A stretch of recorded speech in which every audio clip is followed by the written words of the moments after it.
Buongiorno, speed freaks. This is F1 Brake Check, your pit stop for all things Formula One. On today's show, we'll recap the Emilia-Romagna Grand Prix at the famed Imola circuit, and we'll get you ready for the true glitz and glamour of the Monaco Grand Prix, where the only thing bigger is the billionaires' yachts. We'll share a brief history of the famous Imola circuit, and Corey will once again work on my gray matter in our Stump the Pundit segment, and we'll have all the news from the world of F1. So grab a baguette and settle in. F1 Brake Check is Ali.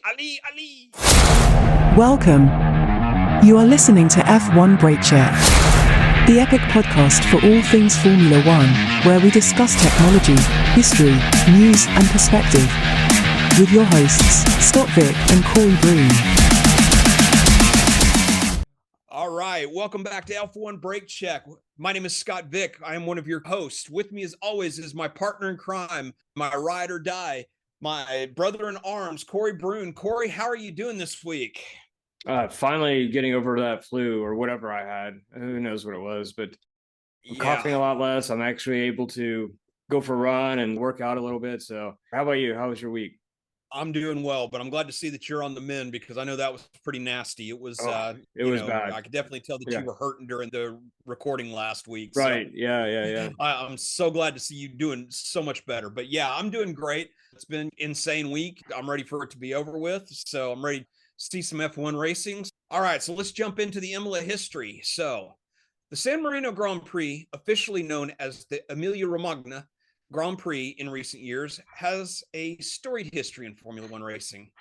Located near the Italian town of Imola, the Autodromo Internazionale Enzo di Dino Ferrari circuit is named in honor of the founder of Ferrari and his son Dino. The track first hosted a non-championship F1 race in 1963, but it wasn't until 1980 that it became a fixture on the official F1 calendar, replacing Monza as the host of the Italian Grand Prix for that year.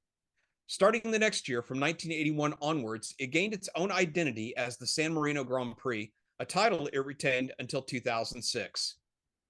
The Imola circuit is renowned for its challenging layout, featuring a mix of high-speed straights and technical corners that test driver skills and cars' handling. Over the years, it has witnessed numerous memorable races and significant moments in F1 history. One of the most iconic races at Imola was the 1982 San Marino Grand Prix, marked by intense competition between Ferrari and Renault, culminating in a dramatic finish with Ferrari's Gilles Villeneuve and Dieter Pironi battling for the lead. The two drivers had a gentleman's agreement that whoever was leading, unless instructed by the team, would retain the lead. Pironi threw this out the window and passed Villeneuve on the last lap and took the win.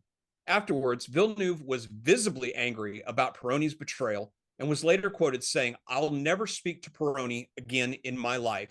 The words proved prophetic, as they were still not on speaking terms when Villeneuve was tragically killed during practice for the Belgian Grand Prix. This race exemplifies the fierce rivalries and high stakes typical of F1. Tragically, Imola is also remembered for the devastating 1994 race weekend, which saw the deaths of two drivers, Roland Ratzenberger and the great Ayrton Senna, and serious injuries to Rubens Barrichello. Senna's death, in particular, had a profound impact on the sport, leading to significant safety reforms in the following years. The 1994 San Marino Grand Prix marked a pivotal moment in F1 history, prompting the implementation of new safety measures and a reevaluation of the sport's approach to driver protection and circuit design, and that legacy still continues to modern times. After 2006, Imola was dropped from the F1 calendar as the circuit failed to meet the increasingly stringent requirements of modern F1 standards. However, the track underwent extensive renovations to improve facilities and safety features. Imola made a celebrated return to the F1 calendar in 2020, rebranded as the Emilia-Romagna Grand Prix as the sport adapted to the challenges of the COVID-19 pandemic and sought to utilize familiar European circuits. The return of Imola was met with enthusiasm from fans and drivers alike, highlighting the circuit's enduring legacy and appeal. Today, the Emilia-Romagna Grand Prix at Imola continues to be a beloved event on the F1 calendar. The circuit's unique characteristics and rich history make it a favorite among drivers and fans. Imola's blend of tradition and modern aesthetic ensures that it remains a vital part of the Formula One landscape, honoring its past while looking toward the future of motorsport. This week, we are doing the double in the fact that we are going to be doing both the news from this last weekend's race at Imola, as well as a preview of this coming weekend's Grand Prix at Monaco, along with all the news. So we're going to skip the tech corner this week, and we're going to straight into Stump the Pundit. So, Corey, what do you have for me this week? Early on in the week, you texted me a joke about James Vowles, and it got me hook, line, and sinker. I thought that, so basically the joke was that he resigned or he was fired or something like that, and his cousin was taking over, and his last name was Constant. So hook, line, and sinker the whole way through. I just couldn't believe it. Anyway, so I thought, well, hey, since he joked about that, why don't I go ahead and put James as our do you know your technical director? However, there's not a whole lot of information out there about him. So I have one question about him, and then everything else we'll focus on Zach Brown. Okay. All right. With James Vowles, which teams in F1 has he been a part of? He's been a part of Braun, Mercedes, and I want to say he was part of BAR Honda before it became Braun. That's exactly it. So that's Okay. how the transition went. It went from BAR to Braun, and then he stayed on through with Mercedes as well. And now he's part of Williams, obviously. Yes. 100% on that one. And he does not talk about his personal life at all. So there's No, he nothing doesn't. that I can glean. I know even when he got promoted to lead Williams, even I was like, I barely even know who the guy is. I mean, I knew who he was, right, because he's been in the sport for so long, but I really didn't even come to know that he even existed until his days at Braun. He's a real mystery. So listeners, if you've got more information about Mr. Vowles, please leave it in the comments. We would love to learn. All right. So what else have you got for me? Let's see here. For Zach, where is he from? What state? What state? Oh, that's a good one. I absolutely have no idea. I want to say it's somewhere on the East Coast. Other side, West Coast. Oh, West Coast. He's California. a West Coast boy. Okay. Yeah. As you know, he started in karting. Mm-hmm. He got to a certain level and he decided, racing was not really for him. What other career path did he go to besides driving? That's terrible. I have no idea. He went to marketing. Okay. The last question, growing up, which team was Zach's favorite and why? Let's see. Growing up, F1 team, not NASCAR or anything, just pure F1. I really want to say it's Williams, but I'm not sure if my memory's serving me correctly. So I'm going to say either Williams or Ferrari. Nope, neither one. McLaren. Really? McLaren. All right. And the reason why? His favorite driver is Ayrton Senna. Yeah, exactly. I would have assumed that he was also a huge fan of Senna. Yeah, that's exactly it. So that's it for Stump the Pundit. All you right. got everything on James, but and almost everything Zach, which is terrible, especially as big a fan of Mr. Brown that I am. So now we're on to our news, and we're going to recap all the action from Imola. So first of all, the first thing we have to take and talk about is, did you see Vettel's absolutely stunning tribute to both Senna and Ratzenberger? Yeah, amazing. Yeah. Just so enough good cannot be said about Vettel. Just to recap, Sebastian Vettel actually owns the McLaren MP48 that Senna actually won his last title in. This weekend, he took it for a flying lap around Imola, and then he stopped on the front straightaway, did some donuts in it, and then climbed out carrying both the Austrian flag and the Brazilian flag in. He also was wearing a tribute helmet that one half was a replica of Senna's helmet, and the other half being his own personal colors of the white with the German flag stripes down the middle of it. I'm almost at a loss for words for just how stunning a tribute. In fact, the whole weekend was that Vettel put on in memory of the 30th anniversary of Ayrton Senna's passing and Ratzenberger's unfortunate passing as well. So your thoughts? Just amazing. The tribute that he did. And he's one of the best attributes about him. He's really creative when it comes to his helmets. The way that the tribute on his helmet just is phenomenal. Him doing the donuts, just everything. Just I loved every aspect of it. Yep. Not just the flying lap, though, in the car, too, but he also coordinated a number of other things this weekend where they had like a run around the track where they invited not just current Formula One drivers, but they also invited the F2 and F3 drivers who were there for that weekend for the race. A number of the crew members from up and down the pit lane from all levels joined in on it. And then at one point, all the drivers went to the statue of Senna and gathered there to pay tribute together. It was just an incredible sight. It wasn't lost on Vettel that although Senna was the much more well-known driver that was killed that weekend, he has never let anyone forget that Ratzenberger also gave his life that weekend. Ratzenberger wasn't as well known. Vettel had the presence of mind to do that. It chokes me up. It really does. Right. Yeah, and that's the kind of man he is, though. But the one thing that we have to talk about as well is it just me, or has Vettel seemed to de-age since he retired? Did he not look actually like younger and healthier and more vibrant than he did when he walked away a couple years ago? It's a haircut, or is it just me? No, absolutely. He's drinking vampire blood or something. He's going in reverse. He looked amazing. He looked so happy and he was so vibrant. But the thing was, though, is that when he climbed in Senna's car and went screaming around the track, I mean, he has lost nothing in the driving department. He looked like he could go climb into a car right now and compete. Yeah. And I still wish he would. Yeah. Well, if rumors are to believe, there's a couple teams that are looking at trying to get him back in, and that'd be great. It's been 5 years, so it's like, it's like maybe he's getting that itch again. Right.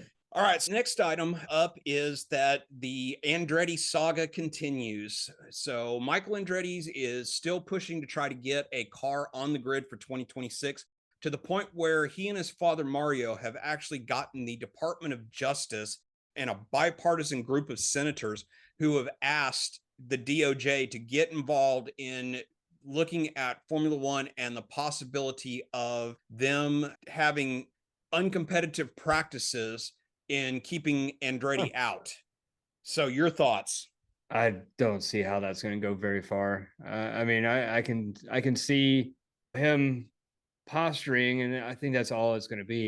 The thing is, though, is that a lot of people forget, though, that the FIA is the governing body as far as the rules makers. Right. They are the rules maker, but they don't have any say in who can join F1 and who can't. That's all part of the Formula One Association, which is run by the teams and Liberty Media. And Liberty Media, which owns Formula One, is an American company. So they very well could be. Sure. Yeah. They could very well get slapped by the Department of Justice for monopoly practices by keeping Andretti out. Liberty Media and the president of the Formula One Association specifically said, we are not letting you in. And he feels like they're actually being discriminated against by Formula One. This saga is going to get real interesting, especially because of the other announcement connected to Andretti this weekend. They're still continuing to push the fact that they think that they're going to be able to get approval to be part of the 2026 grid.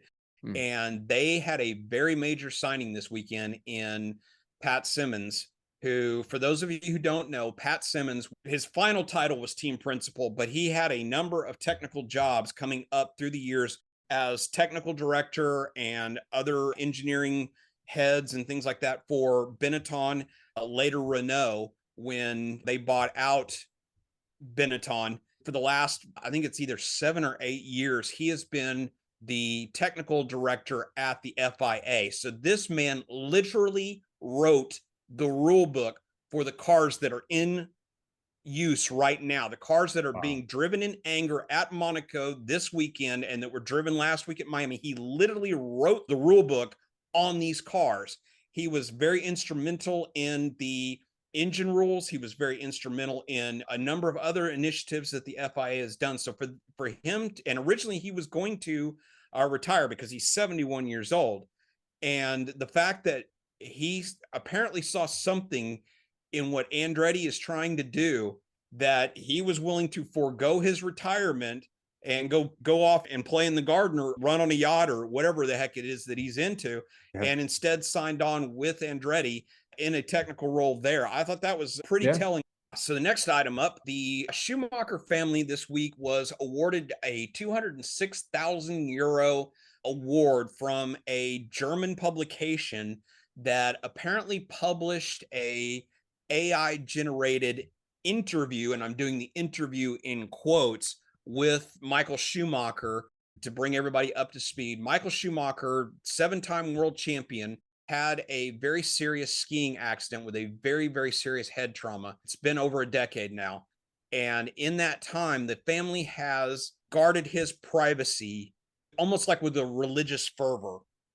He has not been seen in public since the accident. It's been 12, 13 years since the last time he was seen in public. The families have sued other publications and this same publication for other breaches. All right, so the last news item is this weekend is the Monaco Grand Prix, but it is also Memorial Day in the United States. And for racing fans in the United States, they all know that Memorial Day also means one other thing, the Indy 500. McLaren is looking to try to pull the quote unquote, and I'm doing the air quotes again, quote unquote double by seeing if they can win both the Monaco Grand Prix and the Indy 500. So this is going to be a really interesting weekend for McLaren because they've got 2 drivers that are in the top 6 in the qualifying for the Indy 500 on Sunday.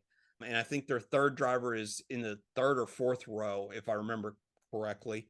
So they've got a really, really good shot. IndyCar drivers and NASCAR drivers have attempted in the last couple decades because usually the Charlotte 600 for NASCAR and the Indy 500 are on the same day, but the Indy 500 starts at 11 p.m. Eastern time, and the Charlotte 600 usually starts somewhere around 3:30, 4 o'clock. So it is very doable. No driver has ever been able to accomplish winning either of the races, but they have accomplished being able to take and run in the Indy 500 earlier in the day, get on a private plane, fly to Charlotte, and drive in the NASCAR race later in the same day.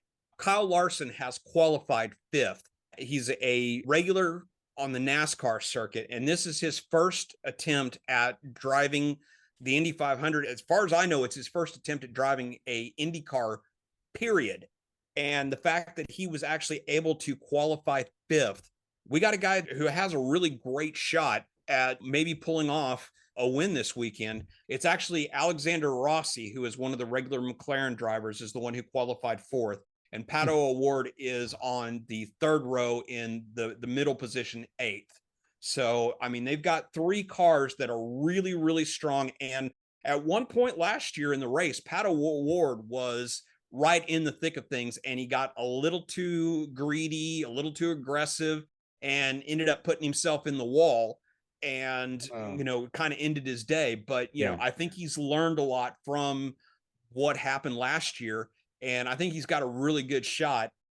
All right, so let's take and recap the action from this week's race at Imola. First of all, we've got Max wins again, but just barely. We had probably one of the best finishes that we've seen in Formula One in quite a while. Max was on pole. He takes off. Lando challenges him in the first couple corners. Lando got elevated from his original qualifying position of 3rd to 2nd place. He challenged Max in the first couple corners, and then he kind of dropped off in the first half of the race. Yep. And then, because Imola is such a difficult track to pass on, kind of like Monaco, because it is very narrow, most of the time it's a one-stop race. Lando takes and does his pit stop. From the pit stop, he is on a tear. He is absolutely lights out, unstoppable. When he came out of the pits, he was something like, I want to say it was like 7 or 8 seconds behind Max. And over the remaining laps, he was able to cut the deficit down to less than a second, to the point where he was in DRS range, that had he had one more lap, I think he would have gotten Max. Oh, I I really agree. do. Yep. I really think that he would have gotten him on the back half of the track under DRS. He would have gotten him coming down through the DRS zone, coming down into the Villeneuve chicane. Yep. I really do. I think I have no doubt about it. He would have had his Yeah. second win. He was this close. Like most of the front runners, they started on the mediums and then went to the hards, if I remember correctly. The car just didn't quite operate on the mediums as well as it did on the hards, and Lando was on it. It's like I said last week during our preview episode, now that Lando has gotten the taste of victory, he smells blood. Yep. And this is what happened this time, is he started cutting, just huge chunks out of time out on Max. And Max was doing everything he could. So it's not a matter of Max was backing off or anything. Right. Had he been given a little bit more time, there's no doubt he would have passed Max. And I think this is something that Red Bull is going to have to study and understand what exactly McLaren has done and what they can do to combat that. Because as it stands right now, it's really getting very close to being even. So yes, both drivers have very similar skill sets. Now that the cars are coming closer, it's going to be interesting for Red Bull. Oh, absolutely. And the thing is that the Red Bulls were not good during free practice. No, and it was only because of, as it was reported by Sky Sports on their broadcast, they had the simulation driver back at the Red Bull factory that was spending literally hours in the simulator trying to figure out the best combination to take and try to improve it. So that Max was able to qualify on the pole, but the deficit to the runner up in qualifying was literally less than a tenth of a second. Oscar Piastri actually qualified second on Saturday and was literally less than a tenth of a second slower than Max. Just the right gust of wind or something, and Piastri would have had the pole. Right. And that was impressive as well for Piastri. Now with Newey leaving and everything, I think we're starting to see some cracks in the armor at Red Bull. The other teams like McLaren and Ferrari are ready to pounce. They don't want a repeat of last year. Last year was an embarrassment for them as well as Mercedes. They don't want that to happen again. So they'll do everything, and we can see it. Ferrari is looking at themselves saying, what happened in Imola? Why didn't we get closer? McLaren's right there. So there's no doubt about that. All the teams, the top teams, are really looking hard at themselves saying, what can we improve? Just by the qualifying times from this weekend, like I said, it was less than a tenth of a second between Piastri and Verstappen. It was a thousandth of a second difference between third place Lando and Piastri, and Charles Leclerc was only another less than a tenth of a second himself in fourth place. And then Carlos Sainz was also only about another tenth off of Leclerc. So both McLaren and Ferrari were right there this weekend. Now, the Ferrari race pace for Sainz wasn't great, but Leclerc ends up getting the third step on the podium. Ferrari had another really, really good weekend. They were fast all weekend. They led 2 free practices. Ferrari looked really, really strong as well. Yeah. On to Piastri's penalty. Yeah, Piastri was also incredibly fast this weekend, and he qualified, like I said, literally less than a tenth of a second off of Max's time, but he was penalized 3 grid places for impeding, I believe it was Magnussen, during his qualifying run, because it elevated Lando up to second place, and it elevated the 2 Ferraris up to third and fourth, and pushed Piastri back to fifth, which I didn't really agree with the blocking call. It didn't really look like he was trying to impede him. I don't know. I don't know if this is the FIA being the FIA, or if they saw something that we didn't see on the telecast. So I thought it was kind of ticky-tacky. Your thoughts? Yeah, same. I definitely think is a little on the ticky-tacky side, but that's who we know and love as the FIA. Yeah, that's so true. All right, so let's move on to Mercedes. So how much more are we going to have to make excuses for these guys? The best finisher from this weekend was Hamilton, who comes in 6th. And it's like, I don't know. We've been making excuses for Mercedes, just saying that they're going to get it. They're going to get it. But it's like, I don't know. Man. At least was under the current iteration of the rules Yeah. until the new power units come in 2026.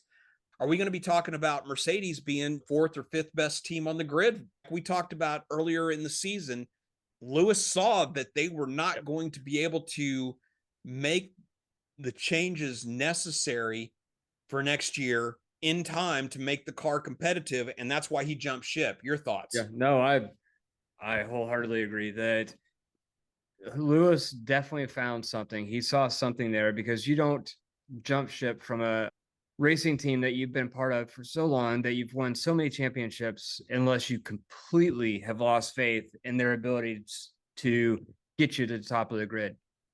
I'm sure he didn't see something that he was needing to see. 6th, 7th, 8th places, that's pretty much where we're going to see Mercedes. It has to be a dramatic shift. We've been saying the same thing for 2 years now. And like you said, I don't think we can keep making excuses. No, I definitely don't think we can keep making excuses. Give them half a season or a full season, but 2 full seasons, that's a bit much. Yeah, no, I couldn't agree with you more.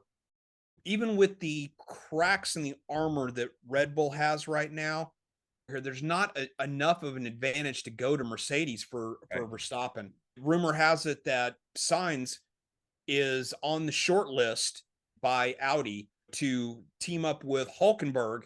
I really think that Sainz is probably looking at that and saying, I think Audi may be a better choice over Mercedes. And that's for the reason why a Mercedes deal hasn't already been done yet. Being the top team, it's easy to attract top talent, top drivers. They're not a top team anymore. So now they can't get the Sainzes of the world. They can't get the top drivers. Just not going to happen. Nobody wants to come in 6th place every single weekend. And they're going to be suffering more and more, because now it's just a cascading effect. You don't have the drivers, which means you're not going to get the places, which means that the engineers aren't going to come to work for you because they want to go to the top teams. So you're going to have to draw from a smaller talent pool than what you would if you were a top team.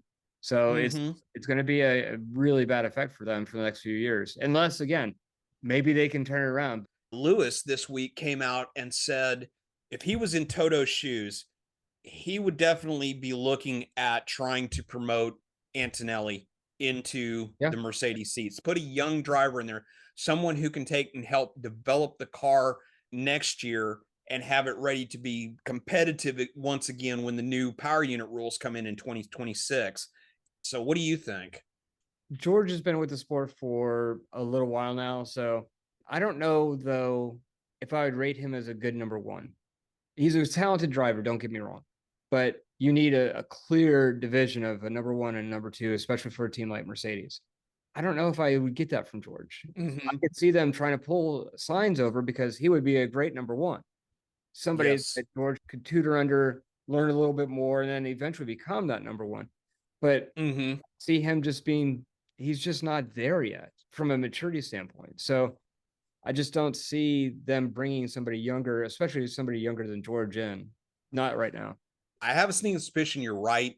But like I said, I think that maybe that they're willing to, for lack of a better term, not give up, but not put as much effort into the car for the remainder of this season and really focus on next year's car. And that's where a young driver like Antonelli would come in handy, in the fact he doesn't have all the media commitments and the other commitments from the racing side. I mean, yeah, sure, he's still competing in F2 and everything, but he would have a little more time to help work in the simulator back at the factory. Let's talk about Racing Bulls. So like I said last week, I said they're going to have that extra motivation being their home race because their factory is less than 10 miles from the track, that this was going to be a weekend where they were going to show very, very well. They were going to really shine. And they, for the most part, did. Yuki especially. Yuki, Yuki continued his run. If you take and drop the debacle at China, Yuki has continued his development and pace is just incredible because other than China, he has made it into Q3 in every other race this Right. season. The first couple times he just squeaked into Q3. This week, I mean, he came in 7th and qualified against a much more experienced Lewis Hamilton. He outqualified his teammate yet again, and he looked really, really good. And Ricardo, his qualifying pace was outstanding. I mean, he made it into Q3 as well. Yeah. Qualified 9th. He had a really, really good qualifying. Now, he slipped back a little bit during the race and ended up finishing outside of the points. Just outside too, yeah. Just outside. He ended up finishing 13th, just outside. But Yuki continued his scoring of points in the fact that he came home in 10th place in the last points paying position.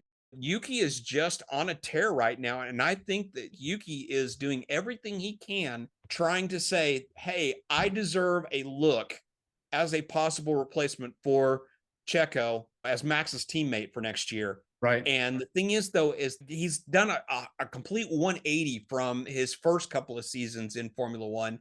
I really think that unlike some of the other drivers that we've seen who very quickly got yanked at Red Bull because they couldn't hack it once they made it to the big brother team, I think Yuki would be a very, very good asset. Well, your thoughts? The way that he's been racing really since last year, he's just been phenomenal. And again, he's doing this in a racing bull. This is not a top tier car that he's in.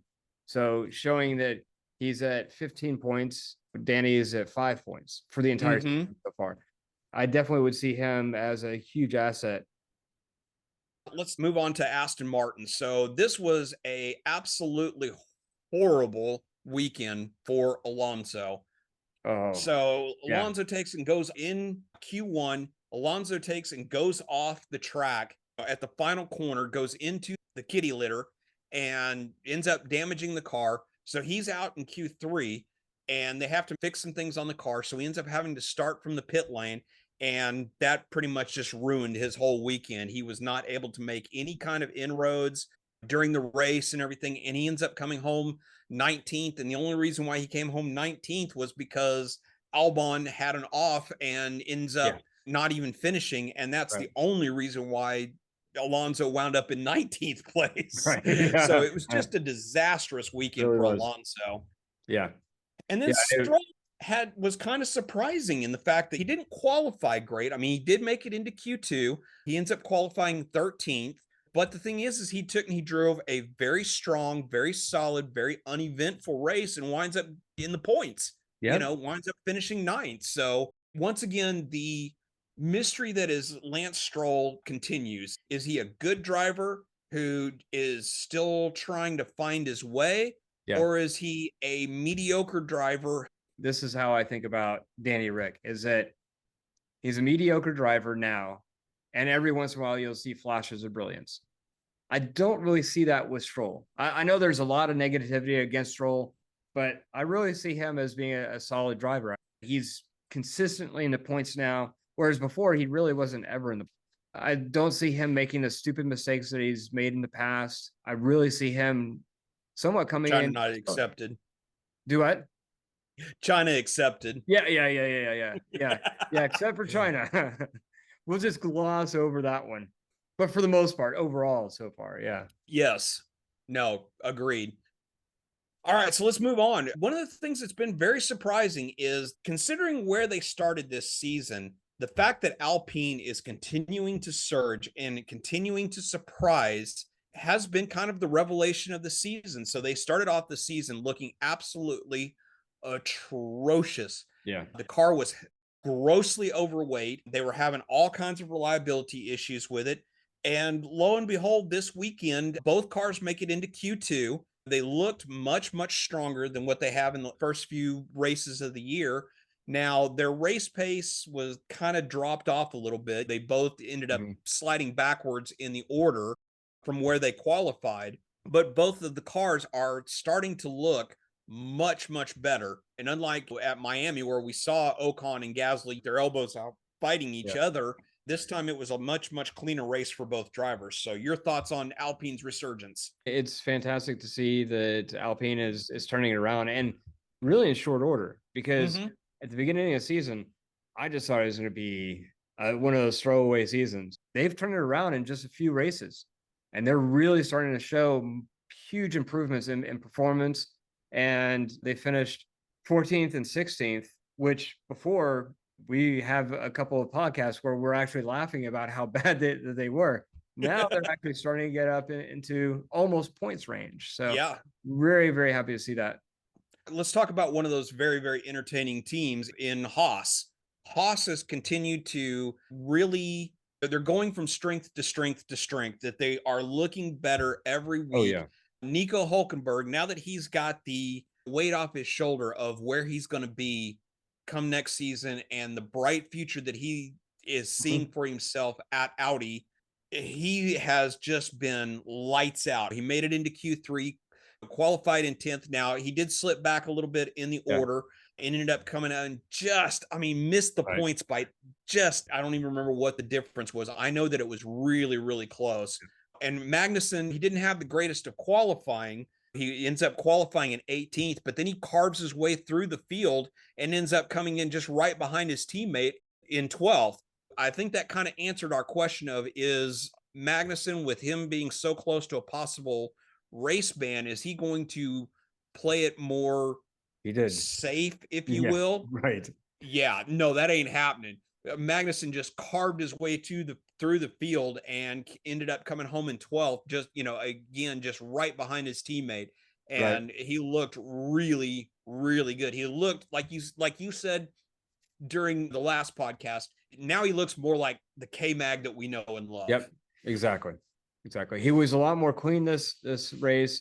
He wasn't, he didn't cause a lot of crashes like he has in the last few. So yeah, I mean, he's very close to a full race ban. So I know that's something he's wanting to avoid at all costs. And he's only, I think, 2 points behind that. So it won't take much for him to get banned. He has to keep his nose clean. The thing is if he continues to do like what he's done, where he drove much smarter this last weekend, that if he continues to do that, though, I don't think he's going to have much to worry about. I don't see why Haas wouldn't hire him again, wouldn't sign him again. I mean, no, I really think that Haas should be really smart, and they should keep K-Mag and then figure out who they're going to replace Hulkenberg with from there. Right. Now we move on to Sauber. They had another really kind of forgettable weekend. Not a great qualifying effort out of either one of them. Bottas was in 16th.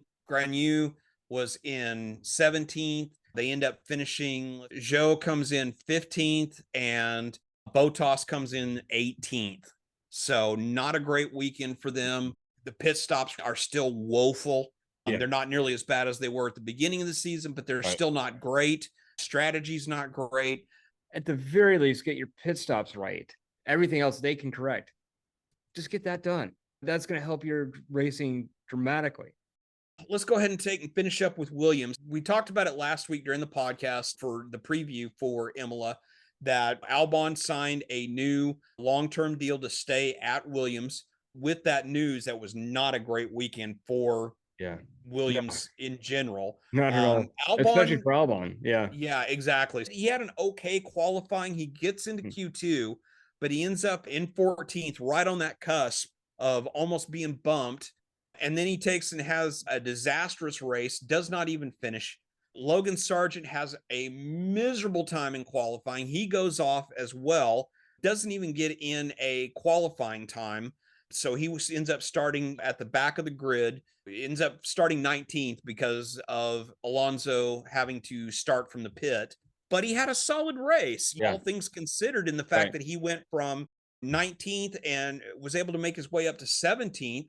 I mean, it's only 2 places, but considering the performances we've seen from Sargent in the past, it seems that he's not lighting the world on fire, but he's getting more consistent. So on to our preview. All right. Yeah, so let's go ahead and preview Monaco this weekend. This is one of the quick turnaround races where we go straight from Imola to Monaco in the span of 7 days. You and I both love Monaco. There's no doubt about it. We'll talk much more about our love for Monaco next weekend. So really, we'll stick to this weekend. We'll hit the high points. So first of all, the biggest thing that we have to take and talk about previewing for this week is McLaren's livery. Yeah. So Ferrari came to Miami, said that they were going to have this great tribute livery. And what did we get? We got blue overalls, we got a blue stripe, and blue wheel covers.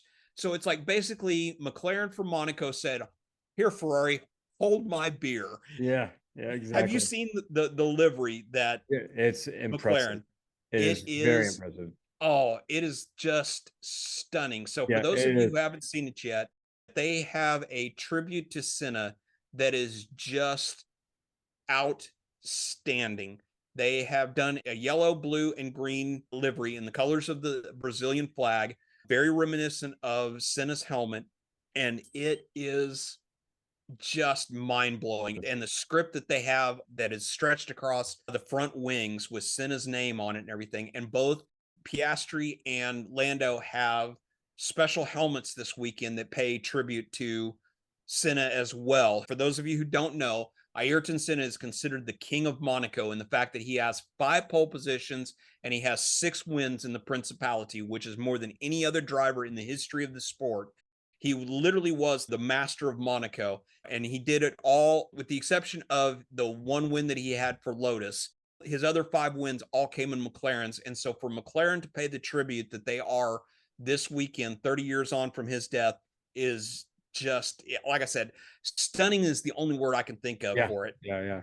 Yeah. It's beautiful. Anybody, any of the listeners that hasn't seen it, just Google it. It's worthy.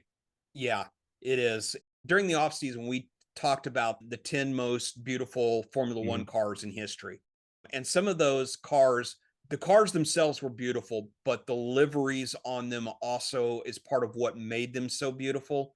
And I think that this McLaren is definitely going to go into that pantheon of some of the most beautiful liveries ever seen on a Formula One car. All right, so let's preview this weekend. So, like we do every week, I'm going to ask you, Corey, the same 4 questions I always ask. So, who do you think is going to go well this weekend? Who do you think is not? Who's going to be your surprise? And give me your podium. So who I think is going to go well? I think Ferrari. Fred saw Imola, and he does not want to repeat that. He wants to be much higher. So I really think that Ferrari is going to pull it out. I think that they are going to do really well. I think McLaren also will do equally as well. Obviously, Red Bull's up there too, but I really think that Ferrari has done what they need to do, and I think that they will take this home. So I really think it's going to be them and McLaren that's going to do fantastic this weekend. Who will not do well? Williams, I think, is going to still not do well. I don't think Sauber's going to do well either. I mean, I know I'm punching down a little bit here. I don't think Mercedes will do well either.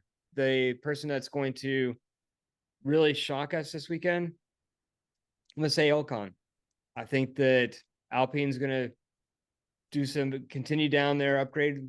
And I think that Ocon is going to pull something out that we haven't seen before. And I think that he's going to do really, really well. I think he's going to be our surprise of the weekend.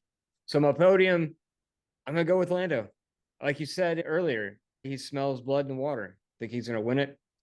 I think that we'll see Leclerc second, and we'll see Max as third. Awesome.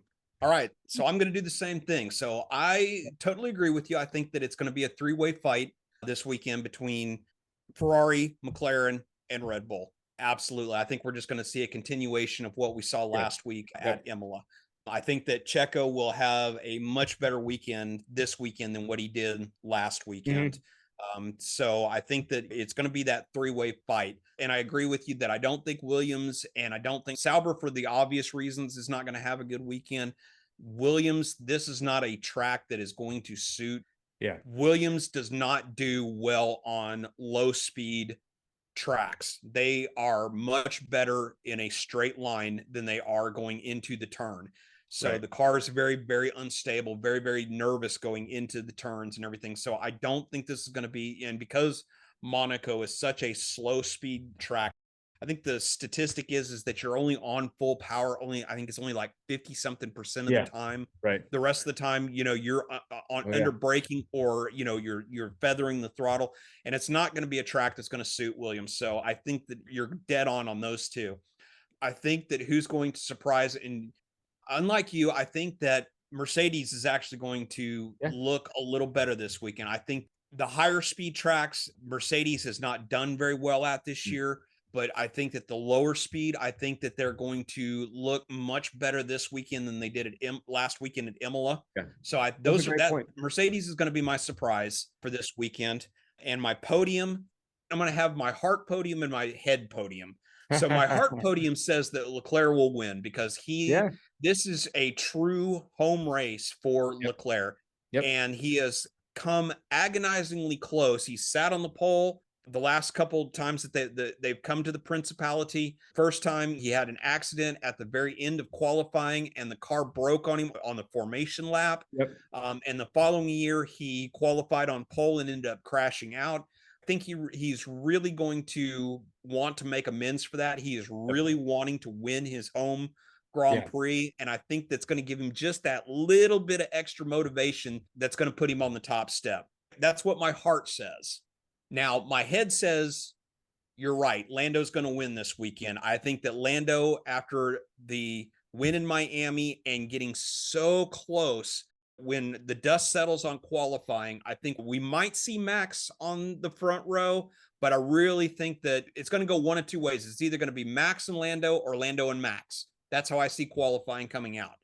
And if Lando is P1 on the grid, McLaren will do everything they can to make sure that they nail the strategy, which there's no indication that says they won't nail the strategy. And I do think that Lando will come in first. So I think it'll be, my head podium says it's going to be Lando, then Leclerc, then Verstappen. So there we go. We'll see how close we get. Yeah, sounds good. All right, then. So with that, I have to ask the most important question. Where did I park my yacht? While I try to figure that one out, we're going to say arrivederci until next week. We'll be coming to you next week with a recap of the action in Monaco, along with another fascinating history of the race in the Principality. We'll have another Stump the Pundit segment, the return of our tech corner, and more. So until next time, you little maniacs, he's Corey, I'm Scott. We are the pundits of F1 Brake Check. Let's go! Thank you for listening to F1 Brake Check.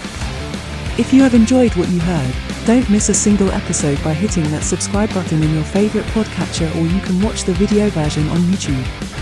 Help us grow by sharing us with your friends and fellow F1 fans. You can contact us on Facebook, Instagram, Threads, TikTok and X at F1 Brake Check. Our website is f1brakecheck.com, where you will find links to all our content. We value your passion and your feedback, so please take a moment to review our podcast. Your reviews help us grow and improve, and it means the world to us.